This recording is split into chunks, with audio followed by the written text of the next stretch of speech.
Kebanyakan orang berlomba untuk terus mengumpulkan harta duniawi dengan sebanyak-banyaknya, karena hal itu dianggap dapat memberikan jaminan akan masa depan dan kebahagiaan. Benarkah demikian?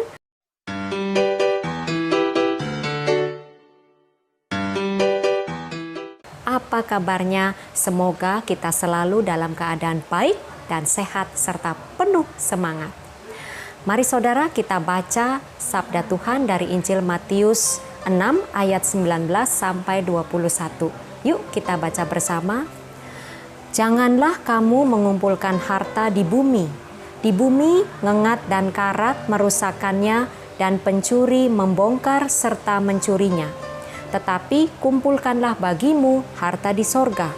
Di sorga ngengat dan karat tidak merusakkannya dan pencuri tidak membongkar serta mencurinya. Karena di mana hartamu berada, di situ juga hatimu berada.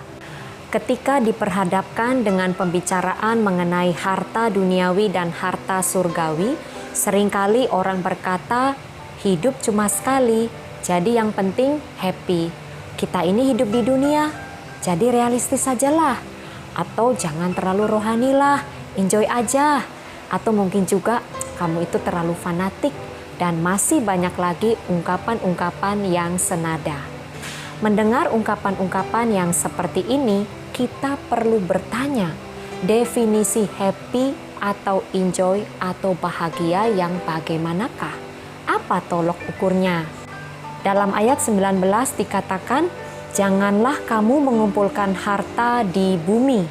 Kita diminta untuk tidak mengandalkan hal-hal yang tampak sebagai jaminan yang dapat memberi kebahagiaan.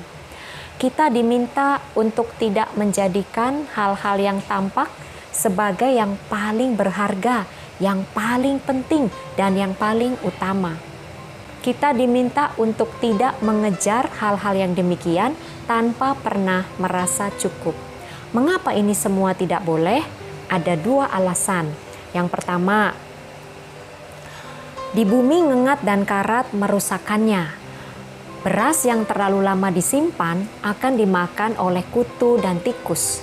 Demikian pula emas yang terlalu lama dipakai, lama-kelamaan akan menjadi aus dan kusam. Alasan yang kedua, sebab pencuri membongkar serta mencurinya. Ada tindakan kekerasan dari luar yang terjadi akibat dari rumah yang terlalu menyimpan banyak harta. Oleh karena itu, Tuhan meminta kita untuk mengumpulkan harta surgawi yang tidak bisa rusak dan hilang. Mengumpulkan harta surgawi itu sama saja dengan hidup di dalam kebenaran dan kebaikan. Hidup dalam kebenaran berarti kita hidup sesuai dengan kehendak-kehendak Tuhan yang tertulis di dalam Alkitab.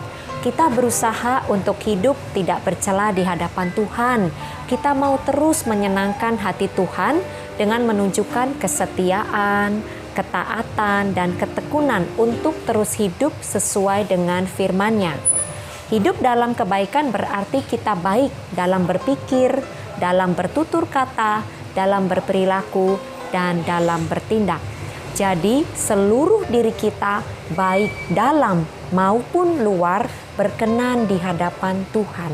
Dengan demikian, mengumpulkan harta surgawi bukan artinya mengesampingkan atau meninggalkan tugas, kewajiban, dan tanggung jawab kita sebagai pribadi-pribadi yang harus bekerja, bertugas, belajar, dan sebagainya.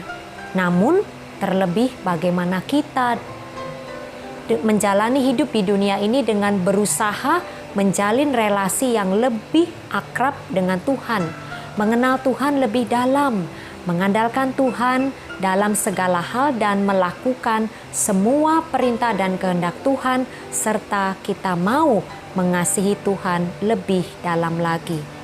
Kita percaya bahwa tidak ada seorang pun di dunia ini yang tidak mau bahagia. Pastilah kita semua mau hidup bahagia.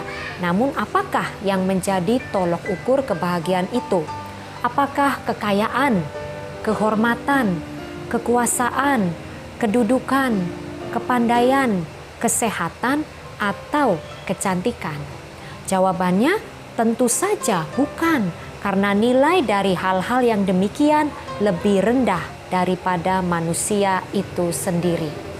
Dan suatu saat semua hal ini akan berkurang dan menjadi lenyap.